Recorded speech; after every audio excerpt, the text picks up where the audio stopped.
Meow. Hey, what's up, everybody? Alec here with Aphantasia Meow. Thanks for joining. So, lots been going on personally in my life, just to catch you guys up and why I haven't posted a video in a little bit. I think it's been about a month and a half since my last video, but basically I was traveling, so I got to go to Europe and teach some workshops there, and then went to Burning Man, actually, which was a blast. So anyway, so that's what I was doing. So my research with Aphantasia got put on hold just for a tiny bit, but I'm back. I'm ready to jump right back in because super stoked to see where we can take this whole thing. And yeah, so that's what's been going on with me. That being said, before I left for Europe, I actually had some more sessions with a client. So I'd like to update you guys on how that went real quick. And just some details on some of the things that I kind of found or deduced from those sessions. So let's call this woman Doreen. Okay, we'll call her that. That's not her actual name, but for the sake of anonymity, we'll call her Doreen. So with Doreen, I only got actually about 4 sessions in. We did 4 sessions total with Doreen, just because scheduling conflicts. I was leaving out of the country. She was actually starting a program, a schooling program. So since then, we haven't been able to iron out a time to finish up I hope to do 7 sessions with each person I do, but it doesn't always work out that way just because of life, you know. But we got 4 solid sessions in. And actually, she was really interesting to work with because prior to ever meeting me or hearing about what I was trying to do, she was already starting to practice stuff on her own, specifically like with image streaming type exercises. And so for her, when we started, some of the exercises were sort of similar. And so she kind of started to immediately see some sort of results right away. So I looked over my notes again before recording this, and actually on our very first session, she had some very specific things starting to happen, and I'll go into what those were. But that was kind of, I could see the correlation between her already practicing on her own and then us jumping right in, and there was some sort of tie there. So pretty quick, she felt like she could almost see. She used this phrase, which I've heard other people use too, that she could almost see what she was trying to imagine. And in this case, I was having her kind of picture her local environment or try to imagine that she was sitting in her local environment. And her walls in that room were green. And so when she closed her eyes and she was trying to imagine herself in that room, not picture anything, right, because she's aphantasic, but even just place herself in that room, she said she got a very strong sense of green on the walls and that she felt like she could almost see it. And so that term, that phrase I've heard 3 times now with 3 different people. Haven't told them to say that or anything, but 3 times now with 3 different people where they felt like they could almost see what they were trying to imagine. Even though it wasn't visual yet, but that's the phrase that they used to describe, oh, I felt like I could almost see it. I'm not sure what that was, right? And so in my mind, I'm like, you actually might be activating your mind's eye in that sense, but since you didn't have anything to measure it up against, no prior experience of it, subjectively, that's the best way you could describe it, is almost seeing it. So that was pretty cool. And that was actually a theme throughout our sessions, throughout the 4 sessions, that she would hit these moments, especially with color, where she felt like she could almost see that color. Okay.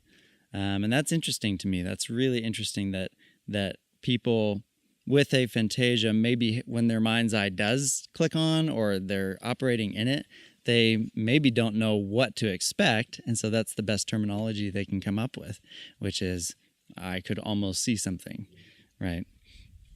And that being said, the other breakthrough that we experienced with Doreen was another skill entirely was starting to grow within our sessions, which, well, to talk about that skill, let's talk a little bit about aphantasia and being able to imagine stuff in general and the terminology behind it. Because as I do these sessions and as I talk to people, really there isn't any language around this stuff yet. There isn't any way to say, to clearly state what we're expecting to happen or what we're hoping to happen or what is happening currently. So aphantasia, as we've said before, is the inability to picture something in your mind's eye, right? So to use the faculty of your mind to imagine an image. Okay, it can also affect other senses, smell, taste, hearing, all that. But primarily we're talking about people that can't visually imagine within their mind's eye. Now, I came across a term a few months ago called hyperphantasia. I'd never heard about that before. And the first time I heard about it, I started looking into it and I thought it very interesting, and come to find out that hyperphantasia describes somebody with a very vivid or active mind's eye. And that can be anywhere from I can very clearly picture something to I actually, when I imagine something, I feel like I'm there. Okay. So that's hyperphantasia. Now, what about this other type of visualization where there's a lot of confusion behind this? Actually, this is why I made my second video. But what about if you close your eyes and you're not using your mind's eye here, but you physically see something in front of you? Okay, let's say you're trying to picture like a bicycle, or you're trying to imagine a bicycle. You close your eyes and you physically see a bicycle. As you close your eyes, you're looking at it as if you're wearing like a VR headset. Okay? That doesn't have a name yet. And actually, with my clients, I came up with a name. I've been calling it prophantasia, or provophantasia was my first name for it, but that's a little long. Provo meaning is the Greek word for to project. Okay? So I was trying to think of like a word that, projecting out in front of you and being able to see something.